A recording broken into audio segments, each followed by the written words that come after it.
All right, so there was a couple of questions about how do you flush an outboard motor or an outboard jet, or how do you run it on a hose without being in the water. So on mine, here's your grease fitting here. Of course, that's the Zerk where you put your grease in. This little fitting right here, there's an adapter thing that goes in there, and then you can run it on a garden hose. You don't want to use this up here. This is just simply for flushing the motor. From what I've been told, you don't want to just run your motor on that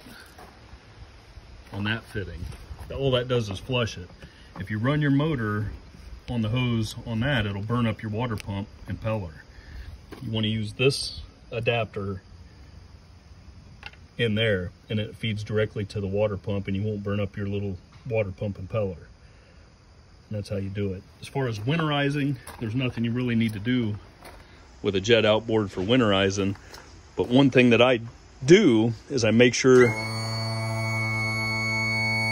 that all the water is drained out, and then after you use it, if you trim it all the way back up,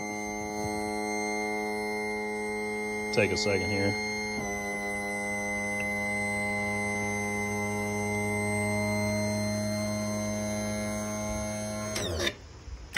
And then bring it all the way back down. I doubt there's any water in mine, but there could be. Once you're done for the day, if you bring it all the way up and bring it back down, a lot of times you'll still get a little bit more water out of it. And of course mine's dry.